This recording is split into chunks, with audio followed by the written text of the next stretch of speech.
उद्धव ठाकरे ने महाराष्ट्र में अमित शाह के आने पर बहुत बड़ी टिप्पणी की थी। यहां तक कि अमित शाह को एनाकोंडा कह दिया था। हालांकि नाम नहीं लिया था, लेकिन इशारा पूरा दिया था। लेकिन ये क्या, ठीक 24 घंटे के अंदर उद्धव ठाकरे पलट गए हैं। आखिर क्यों ऐसा हो गया? क्यों एनाकोंडा कहने पर पछताने लगे हैं उद्धव ठाकरे? मातोश्री में अपने करीबियों के सामने क्या उगल दिया, और क्या वाकई में जेल जाने से घबरा गए हैं, मार खाने से घबरा गए, या फिर है वजह कुछ और? तो दिखाते हैं, आपको बताते हैं सब कुछ।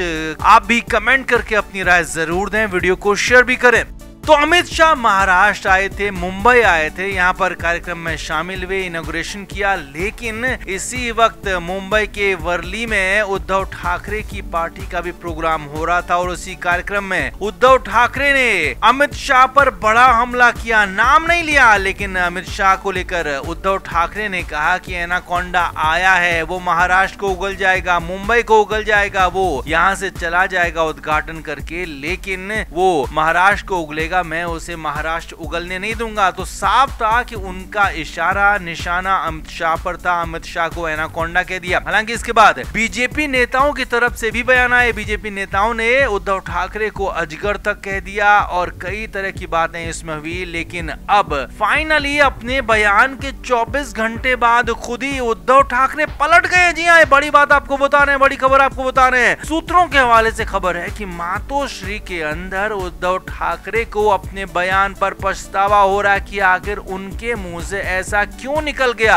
आखिर क्यों उद्धव ठाकरे ने अमित शाह को एनाकोंडा कह दिया, ये बात खुद कहने लगे, कोई और नहीं कह रहा है। हालांकि उद्धव ठाकरे ने यहाँ पर किसी बात का डर या फिर जिक्र ऐसा नहीं किया, लेकिन साफ साफ उनके करीबियों का कहना है कि उद्धव ठाकरे डर गए हैं, घबरा गए हैं। उनको लगने लगा है कि कहीं मामला मानहानि का, मान सम्मान अपमान का या फिर कुछ और लगा दिया गया तो उनको जेल जाना पड़ सकता है, कोर्ट के चक्कर लगाने पड़ सकते हैं। इसीलिए उद्धव ठाकरे घबरा गए हैं। यही नहीं, आगे की बात देखिए। उद्धव ठाकरे ने अपने करीबियों के सामने कहा कि हमें राजनीति में अलग तरीके से बात करनी होगी, हम उनकी जैसे नहीं हो सकते हैं, और जिस तरह से मैंने एनाकोंडा की बात कही तो ये बात ठीक नहीं है, हमें इस तरह की बातें नहीं करनी होंगी। अब कोई और नेता ये बयान देता और उद्धव ठाकरे इस तरह से समझाते बुझाते तो माना यह जाता कि हाँ, उद्धव ठाकरे समझा रहे हैं। लेकिन यहाँ पर ये तो क्या, उद्धव ठाकरे ने खुद ही बयान दिया और खुद ही यहाँ पर समझा रहे हैं कि हमें ऐसे बयान नहीं देने हैं। इसीलिए तो इसके बाद सवाल खड़े होने लगे कि क्या उद्धव ठाकरे डर गए हैं। तो जी हाँ, खबर यही है अंदर खाने की कि 24 घंटे के अंदर उद्धव ठाकरे के पलटने की बात इसीलिए आई है कि महाराष्ट्र की सरकार में उद्धव ठाकरे के भी कुछ करीबी लोग मौजूद हैं, क्योंकि शिंदे गुट में भी उद्धव ठाकरे के कुछ करीबी लोग मौजूद हैं, ये हम सभी जानते हैं। तो ऐसे में उनको,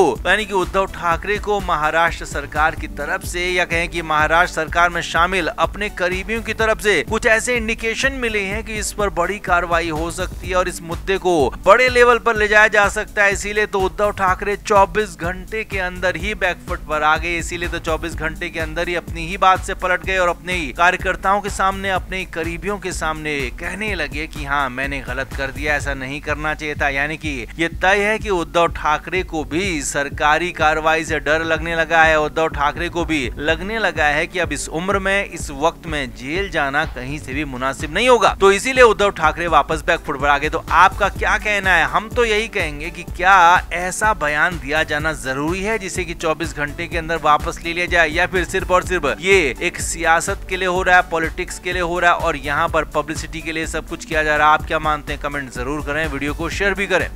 तो हमने ही आपको बताया था कि आदित्य ठाकरे बिल्कुल राहुल गांधी के नक्शे कदम पर चल रहे हैं और चलना भी उन्हीं की तरह आगे बढ़ना चाहते हैं। और यही नहीं, आदित्य ठाकरे चाहते हैं कि जिस तरह से राहुल गांधी अपनी सियासत को आगे बढ़ा रहे हैं, तो वैसे ही वो भी महाराष्ट्र में अपनी सियासत राहुल गांधी के हिसाब से, या कहें कि राहुल गांधी के स्टाइल से ही आगे बढ़ाएं। लेकिन उनकी ये बात उद्धव ठाकरे, उनके पिता को, उनकी पार्टी के प्रमुख को पसंद नहीं आ रही है, और यहाँ तक कि राज ठाकरे ने भी इस बात पर विरोध किया था। ऐसी खबरें आई थी। अब खबर ये है कि 27 अक्टूबर सोमवार की शाम को करीब करीब 5:30-6 बजे बाद ये प्रोग्राम शुरू होना है, लेकिन इससे पहले ही घर के अंदर, पार्टी के अंदर भयंकर सिरफुटअव्वल हो गई है। हालात ये हैं कि उद्धव ठाकरे, आदित्य ठाकरे के बीच भी झगड़े की खबरें हैं। जी हाँ, सूत्रों के मुताबिक सुबह सुबह मातोश्री में एक बार फिर से आदित्य ठाकरे और उद्धव ठाकरे के बीच में इसी बात को लेकर झगड़ा हुआ कि तुम अपने आइडियल राहुल गांधी को क्यों बना रहे हो, जबकि तुम्हारे घर में तुम्हारे पिता, तुम्हारे दादा इतने बड़े लोगों के आइडियल हैं, तो उन्हें तुम क्यों नहीं मान रहे हो। तो खबर तो यहाँ तक है कि आदित्य ठाकरे ने कहा कि मैं इन लोगों को हमेशा ही आइडियल मानता रहा हूँ और ये मेरे लिए आगे भी रहेंगे, लेकिन मैं फिलहाल राहुल गांधी की तरह राजनीति करना चाहता हूँ। अब खबर ये है कि उद्धव ठाकरे के बेटे आदित्य ठाकरे वर्ली डोम में एक बड़ा प्रोग्राम कर रहे हैं। इसमें शिवसेना के नेता भी शामिल होंगे, एक बड़ी मीटिंग भी होगी और वहीं पर आदित्य ठाकरे प्रेस कॉन्फ्रेंस करेंगे, प्रेजेंटेशन देंगे कि कैसे महाराष्ट्र में वोट चोरी हो रही है। जी हाँ, वोट चोरी का मुद्दा जो राहुल गांधी ने उठाया, उसी तरीके का मुद्दा यहाँ पर उठाने की प्लानिंग थी और वही होने भी जा रहा था। लेकिन इससे ठीक पहले सुबह सुबह आदित्य ठाकरे का अपने पिता से झगड़ा हो गया और अब खबर यह है कि उद्धव ठाकरे ने इस प्रोग्राम में आने से ही मना कर दिया, इनकार कर दिया, साफ कह दिया है कि ये प्रोग्राम तुम्हारा है तो तुम जानो, मेरा इससे मतलब नहीं है और मैं अपनी तरीके की सियासत करूंगा, किसी का पिछलग्गू नहीं बनूंगा, किसी और की तरह सियासत नहीं करूंगा। हालांकि खबर तो यहाँ तक है कि आदित्य ठाकरे इन सारी बातों से नाराज भी हो गए और उन्होंने भी अपने पिता को समझाने की, मनाने की ज्यादा कोशिश नहीं की और शिवसेना के बाकी नेताओं के साथ वर्ली डोम में शाम को 5:30-6 बजे के बाद प्रोग्राम करने की तैयारी कर ली। अब यही नहीं, खबर तो यहाँ तक है कि उद्धव ठाकरे के नहीं आने की चर्चाएं आग की तरह फैल गई हैं। शिवसेना कार्यकर्ताओं के बीच में भी और यूबीटी के कार्यकर्ता चाहते थे कि आदित्य ठाकरे के साथ बड़े ठाकरे यानी कि उद्धव भी मौजूद रहे, लेकिन उद्धव ठाकरे ने जब अपने ही बेटे को इनकार कर दिया तो बाकियों का क्या हाल होता। इसीलिए खबरें तो यहाँ तक हैं कि कहीं वर्ली डोम वाला प्रोग्राम ही पूरा का पूरा रद्द ना हो जाए, कैंसिल ना हो जाए, क्योंकि आदित्य ठाकरे के इस राहुल गांधी वाले प्लान पर फिलहाल तो उद्धव ठाकरे को भरोसा नहीं है और उद्धव ठाकरे कहीं से भी राहुल गांधी के पिछलग्गू दिखना नहीं चाहते हैं। भले वो उनकी ही तरह काम करें, उनकी तरह बातें करें, लेकिन वो